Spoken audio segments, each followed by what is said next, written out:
Realme a lancé cette Realme Watch 3 à 69 €, mais elle a un truc de plus que les autres, c'est l'option des appels. Oui, j'ai la version un peu plus claire, moi j'ai la version chromée avec des bracelets gris, j'aime mieux. Personnellement, la noire je suis pas fan, mais bon, il y a deux couleurs, celle-ci et la noire. On est sur un design standard, simple. Alors c'est vrai qu'au niveau des finitions, bon, on est sur une montre à moins de 100 €, ça reste bien fini, attention, les matériaux sont en plastique malgré tout, on a le contour en imitation métal chromé qui est pas vilain. Et voilà, on n'est pas sur de l'aluminium brossé non plus. Malgré tout, elle reste quand même mignonne. Bon, on a des bracelets en caoutchouc standard qui sont quand même très souples et qui peuvent bien sûr être changés. Alors oui, je valide l'esthétique, c'est mignon de cette couleur. L'avantage aussi, c'est qu'elle est quand même légère, elle fait seulement 41 grammes, tout compris avec les bracelets, ce qui est plutôt léger, et c'est vrai que la montre reste confortable tout le temps avec les bracelets souples, une montre en plastique qui est très légère, à l'utilisation de tous les jours, on la sent même plus, elle est super discrète, super confortable. Bon, il y a beaucoup de super là-dedans, mais c'est vrai que ergonomiquement, c'est bien. Si on vient regarder un petit peu plus dans les détails, on va voir que l'écran en fait est incurvé, c'est du 2,5D, et même la partie dos où il y a les capteurs est incurvée. Alors ça a un côté confort et ça a un côté aussi design. L'écran 2,5D, bon, ça donne un petit côté premium, ça lui rajoute du caractère, mais c'est pas réellement l'écran qui est incurvé parce que l'écran qui est dedans est un écran en LCD de 1,8 pouces. Alors oui, il est beaucoup plus gros que la Realme Watch 2, mais il n'est pas encore bordelaise. Ça reste quand même un gros écran, surtout que la montre est plutôt compacte. Il est aussi agréable à regarder, sensible. Bon, simple à utiliser, on n'est pas sur un écran de dingue AMOLED, c'est clair, mais il est correct. En tout cas, en intérieur, qu'on a une luminosité maximum de 500 nits, ce qui est plutôt très bien pour cette montre-là. Mais le gros défaut pour moi, c'est qu'il n'y a pas de luminosité automatique. Alors il faudra changer à chaque fois la luminosité si vous allez en extérieur, en plein soleil ou en intérieur, ou alors trouver le juste milieu. Voilà, c'est un petit peu dommage. Par contre, il y a un truc que j'aime beaucoup sur cette montre-là, ça va être les cadrans. Ça dépend des goûts, etc. Mais on a beaucoup de choix et c'est du choix gratuit. Tout sera trouvé sur l'application. Bon, il y en a plus d'une centaine. Que ça soit du simple à l'original, un peu décalé, voilà, on trouvera son choix et c'est vrai que ça rend cette montre plus personnelle. Et d'ailleurs, pendant qu'on est dans l'application, je vais vous en parler un petit peu. Alors je l'ai trouvé entre les deux. C'est vrai qu'au début, j'étais un peu perdu, je la trouve un peu brouillon parce qu'on peut utiliser tous les produits Realme sur cette application.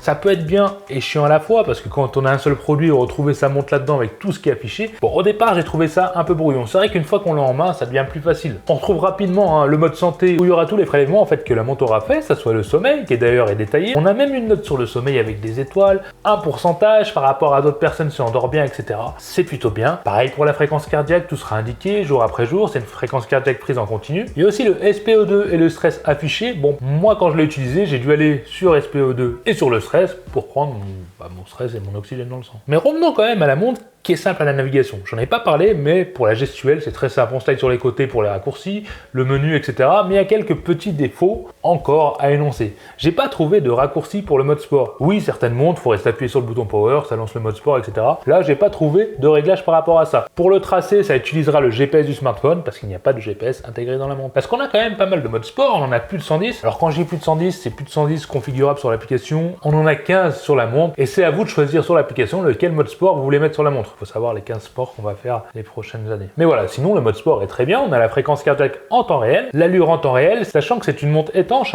IP68, donc c'est très bien, mais il y a encore un autre petit défaut, mais qui est un petit peu normal, c'est que quand on active le mode sport, l'écran s'éteint aussi, il n'est pas allumé en permanence. C'est vrai que ça aurait été mieux qu'on ait un affichage en permanence quand on fait du sport, mais attention, l'autonomie n'aurait pas été la même. Pour ce qui est de la précision des capteurs, tout ça me semblait cohérent, que ce soit pour le sport, pour le sommeil, pour le stress, bon, tout semblait cohérent. Après, je pense pas que c'est d'une énorme précision, c'est pas non plus un appareil médical. Elle vient aussi détecter les exercices, si on fait du sport, si on court et qu'on a oublié de l'activer, ça c'est bien. Bien sûr, elle est aussi là pour dire quand on fout rien et nous propose de faire de l'exercice quand on reste trop longtemps assis. Mais revenons aux choses importantes dans une montre connectée, c'est les notifications. Parce que oui, les notifications, ça marche. On reçoit les SMS, Facebook, Insta, etc. selon ce qu'on aura sélectionné dans l'application. Alors, les SMS, on peut pas répondre avec, c'est dommage, mais c'est pas possible. Par contre, on peut lire les emojis sur la montre. Je mets l'accent dessus parce que c'est quelque chose qui peut être rare. Il y a plein de monde qui ne lit pas les emojis, celle-ci le fait et c'est bien. Concernant les appels, alors on peut composer les numéros et répondre directement via la montre. Et le son est pas si mal. Allô?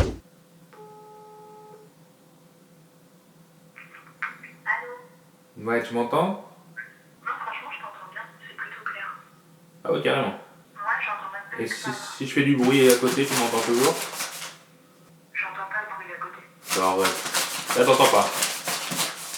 Non, j'entends pas. On reste sur une montre à moins de 100 €, hein. S'il y a beaucoup de bruit en extérieur, bon, ça va être plus difficile d'entendre. Le son est quand même assez fort, ça va, on peut communiquer. On peut appeler avec via le Bluetooth. Oui, on n'est pas sur une montre 4G avec une puce, hein, c'est via le téléphone. Et enfin, passons à l'autonomie. L'autonomie de la bête, et là j'ai été surpris, hein, mais vraiment, c'est pas ce qui était annoncé sur le site. Alors sur le site Realme, j'ai été voir par curiosité, ils annoncent une autonomie de 7 jours. C'est pas ça du tout. C'est pas ça, mais c'est plus que ça. Et oui, parce que 7 jours, j'ai été surpris. Alors là, dernièrement, je l'ai chargé il y a 4 jours, elle est à 72%. Si on fait le calcul, je serai plus proche des 10 jours que des 7 jours en l'utilisation standard. C'est vrai que j'ai pas fait beaucoup de sport, mais au niveau des notifications, etc., je l'utilise beaucoup. Je m'en sers pour contrôler la musique, des fois le chronomètre, voilà, toutes les options qu'une montre standard connectée peut donner. Et c'est vrai que l'autonomie m'a surpris dans le bon sens. Pour une fois que je dis quelque chose de mieux que ce qui est annoncé sur un site de constructeur. Alors oui, cette montre n'est pas parfaite, mais son prix est aussi abordable. Une montre à 69 € avec l'option d'appel, pour moi, c'est clairement son atout principal. C'est ce qu'il faut mettre en avant. Bien sûr, elle a d'autres atouts, sa légèreté, son confort, les modes sport, son look qui peut plaire à beaucoup de monde, et son autonomie quand même, qui se débrouille bien. Alors oui, dans l'ensemble, j'aime bien cette montre Realme, et c'est clairement la fonction appel qui vient pour moi la mettre en avant par rapport aux autres. Surtout que c'est une option super pratique. Mais voilà, c'est vrai que si vous ne cherchez pas une montre qui a forcément la fonction appel et que c'est juste pour les notifications, ça va clairement dépendre des goûts. J'aimerais bien avoir votre avis en commentaire par rapport à cette montre. Est-ce qu'au niveau du prix ça vous semble cohérent? Est-ce qu'elle vous donne envie? Allez-y, lâchez-vous en commentaire. Bien sûr, toujours pareil, ce petit pouce vers le haut si vous aimez la vidéo, et pensez bien à vous abonner si vous avez aimé la vidéo, parce qu'il y en aura plein d'autres. Je vous dis à la prochaine, bye. Allez, à vous, t'as aimé la vidéo? Lâche-moi un petit commentaire en dessous pour me dire ce que t'en penses. Abonne-toi, sinon tu seras marabouté par les yeux de Tuki Wanchi toute ta vie.